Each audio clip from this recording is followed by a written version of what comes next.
ఈరోజు న్యూస్ పేపర్ను చూసినట్లయితే రబీ పంటలకు మరింత మద్దతు అనేటువంటి హెడ్లైన్ మనకు కనిపిస్తూ ఉంది. అయితే అసలు రబీ అంటే ఏంది? ఇది ఒక పంట కాలం. రబీ అనేది ఒక పంట కాలం. అయితే అక్టోబర్ నుంచి మార్చి వరకు ఉన్నటువంటి మధ్యకాలాన్ని మనం రబీ అని పిలుస్తాం. ఈ కాలంలో ఏవైతే పంటలు పండిస్తున్నారో వాటికి మద్దతు ధరను ప్రకటించడం జరిగింది కేంద్ర ప్రభుత్వం.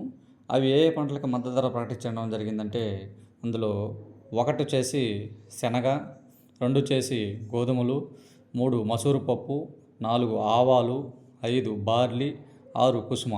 ఈ 6 పంటలకు కూడా మినిమం సపోర్టింగ్ ప్రైస్ కనీస మద్దతు ధరను కేంద్ర ప్రభుత్వం ప్రకటించడం జరిగింది. అయితే ఈ పప్పు దినుసులకే ఎందుకు కేంద్ర ప్రభుత్వం మద్దతు ధర ప్రకటించింది అంటే ఆత్మ నిర్భర్ భారత్లో భాగంగా పప్పు దినుసుల ఉత్పత్తిని లక్ష్యంగా పెట్టుకుంది. అయితే 350 లక్షల టన్నులని ఉత్పత్తి చేయాలనేటువంటి లక్ష్యంగా పెట్టుకుని ఉంది కేంద్ర ప్రభుత్వం. ఇందుకోసం 11,440 కోట్లతో ప్రత్యేక మిషన్ని కేంద్ర ప్రభుత్వం ప్రకటించింది. అయితే దీని యొక్క కాల పరిమితి 6 ఏళ్ళు. ఇది అంటే 2030 నుంచి 31 వరకు ఉంటుంది. అయితే ఈ యొక్క 350 లక్షల టన్నుల ఉత్పత్తిని 310 లక్షల హెక్టార్లలోనే ఉత్పత్తి చేయాలనేటువంటి లక్ష్యంగా పెట్టుకుంది. అంటే ఆ యొక్క దిగుబడి 881 కిలోల నుంచి 1130 కిలోలకి పెంచాలని సంకల్పించింది. మరొక హెడ్లైన్ చూస్తే అమెరికా షట్డౌన్. ఈ యొక్క అమెరికా 7.5 లక్షల మంది ప్రభుత్వ ఉద్యోగుల్ని తొలగించింది. అత్యవసర సేవలు మినహా మిగతా అన్ని సేవలని నిలుపుదల చేసింది. ఎందుకంటే ఇక్కడ డెమోక్రటీలు ఏం చేస్తున్నారంటే ఆరోగ్య సంబంధమైనటువంటి వాటిల్లో సబ్సిడీలని కోరుకుంటా ఉంది. కానీ ట్రంప్ ప్రభుత్వం ఏం చేస్తుందంటే వాళ్ళతో చర్చలు జరపకుండానే ముగిస్తూ ఉంది. అసలు వాళ్ళతో చర్చించడానికే ముందుకు రావట్లేదు. అట్లా ఈ యొక్క ట్రంప్ ప్రభుత్వానికి కాంగ్రెస్కి మధ్య ఏకాభిప్రాయం కుదరక ట్రంప్ గారు ఇది ఒకటోసారి ఏం కాదు, రెండోసారి ఏం కాదు, ఏకంగా ఆయన అధ్యక్షుడిగా ఉన్నప్పుడు ఇది 3వసారి ఇట్లా చేయడం. ఈ యొక్క అమెరికా అధ్యక్షుడు డొనాల్డ్ ట్రంప్ గారు మహానుభావుడు ఏం చేస్తున్నాడంటే నోబెల్ ప్రైజ్ రావాలి, నాకు కాదు అమెరికాకి అని చెప్పి స్టేట్మెంట్ ఇస్తూ ఉన్నాడు. ఇటీవల జరిగినటువంటి పరిణామాలు మనం చూస్తూ ఉన్నాము. ఆయన ఏదైతే 20 సూత్రాల ప్రణాళిక ఏదైతే తెచ్చాడో, ఇజ్రాయెల్ గాజా మధ్య యుద్ధాన్ని ఆపు చేశాను, అదేవిధంగా ఇండియా పాకిస్తాన్ మధ్య యుద్ధాన్ని ఆపు చేశాను, ఇంకా రకరకాలైనటువంటి సమస్యలను నేను పరిష్కరిస్తూ ఉన్నాను ప్రపంచవ్యాప్తంగా, కాబట్టి అమెరికాకి నోబెల్ ప్రైజ్ ఇవ్వాలి అనేటువంటి డిమాండ్ తీసుకొస్తూ ఉన్నాడు. దీనికి ఎవరో కూడా అంటే నోబెల్ పీస్ ప్రైజ్ ఇచ్చేవాళ్ళు కూడా దీనికి అంగీకారం తెలపట్లేదు. మరొక హెడ్లైన్ చూస్తే అగ్నిగుండంలా పీఓకే. పాక్ ఆక్యుపైడ్ కాశ్మీర్లో పాక్ బలగాలు ఇప్పటిదాకా 10 మందిని కాల్చి చంపినట్లు తెలుస్తూ ఉంది. అయితే అక్కడ పాక్ ఆక్యుపైడ్ కాశ్మీర్లో ఉండే ప్రజలు ఇప్పటిదాకా కూడా పాక్ ప్రభుత్వం మాకు ఎలాంటి హక్కుల్ని ప్రసాదించలేదు, మా యొక్క రాజకీయ అభివృద్ధిని అడ్డుకుంటా ఉంది అని అనేసి ప్రజలు తిరుగుబాటు చేస్తూ ఉన్నారు. అందువల్ల అక్కడ పీఓకేలో పెద్ద ఇష్యూగా ఉంది. త్వరలోనే భారత్ దాన్ని స్వాధీనం చేసుకుంటుందని ఆశాభావం వ్యక్తం చేస్తూ ఉన్నాను. ఎందుకంటే భారత ప్రభుత్వం ఇటీవల చాలా వ్యూహాత్మకమైనటువంటి నిర్ణయాలతో ముందుకెళ్తూ ఉంది. మరొక హెడ్లైన్ చూస్తే ఫిలిప్పీన్స్లో భారీ భూకంపం అనేటువంటి హెడ్లైన్ కనిపిస్తూ ఉంది. 69 మంది మృతి, అదేవిధంగా రెక్టార్ స్కేల్ మీద 6.9గా నమోదైంది.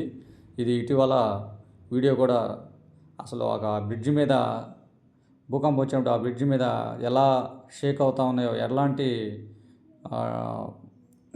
ఎంత మ్యాగ్నిట్యూడ్తో 6.9 మ్యాగ్నిట్యూడ్తో వచ్చినప్పుడు అసలు ఆ బ్రిడ్జ్ కూడా ఊగిపోతూ ఉండడం మనం చూసాము. ఇక్కడ మరొక ఆర్టికల్ చూసామంటే జాతీయ భద్రతకు క్వాంటం శక్తి. అమెరికా, రష్యా, చైనా లాంటి దేశాలు ఈ యొక్క క్వాంటం టెక్నాలజీలో ముందుకెళ్తూ ఉన్నాయి. అయితే కంప్యూటర్లు, సూపర్ కంప్యూటర్లు మించినటువంటి క్వాంటం కంప్యూటర్లు ఇప్పుడు వచ్చేటువంటి ఏవైతే ఉన్నాయో ఏఐ కానీ శాస్త్ర సాంకేతిక రంగాలన్నింటిలో కూడా క్వాంటం కంప్యూటింగ్ అనేది విప్లవాత్మకమైనటువంటి మార్పులు తీసుకురానుంది.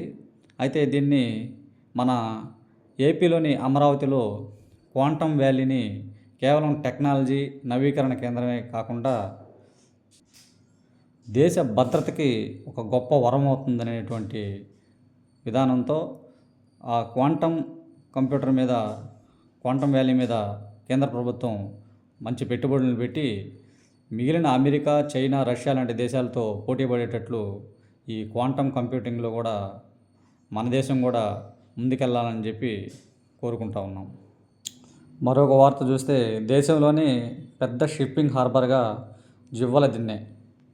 నెల్లూరు జిల్లాలోని బోగోలు మండలంలో జివ్వల దిన్నేటువంటి ఫిషింగ్ హార్బర్ని దేశంలోనే అతి పెద్దదిగా రూపుదిద్దుకోబోతుందని చెప్పేసి తెలియజేశారు. ఈ యొక్క H-125 హెలికాప్టర్ తయారీ కేంద్రం ఎయిర్బస్ సంస్థ మన దేశంలోని కర్ణాటకలో ప్రారంభించనుంది.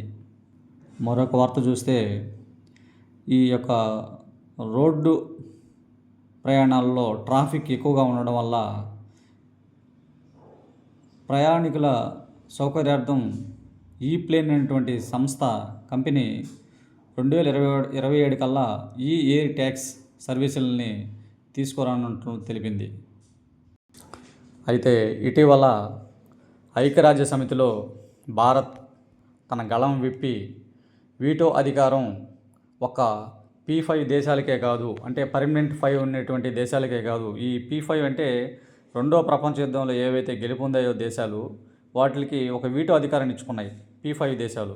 ఈ 5 దేశాలు కలిసి, అంటే ఏవైతే America, China, Russia, France, Britain, ఈ 5 దేశాలు వీటో అధికారాన్ని కల్పించుకున్నాయి. ఈ 5 దేశాలు ఎస్ అని చెప్తేనే ఏదైనా ఒక బిల్లు ఐక్యరాజ్య సమితిలో పాస్ అవుతుంది, లేకపోతే పాస్ కాదు.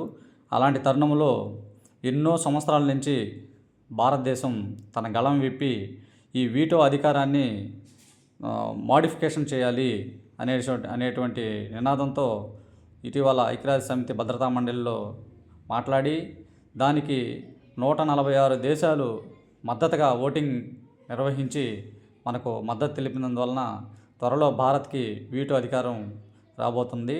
చాలా సంతోషకరమైనటువంటి విషయం. ఎందుకంటే ఈ వీటో అధికారం వస్తే మనం కూడా ఈ యొక్క దేశాలతో పాటు మన యొక్క ప్రత్యేకతని, మన యొక్క ప్రాధాన్యతని, మన యొక్క గళాన్ని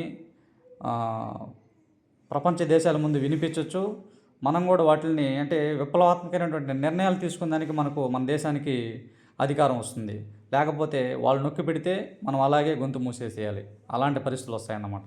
కాబట్టి ఇది మన భారత ప్రభుత్వం ఇటీవల తీసుకున్నటువంటి వ్యూహాత్మకమైనటువంటి వ్యవహారాల్లో ఇది కూడా ఒక మంచి శుభపరిణామం చెప్పొచ్చు.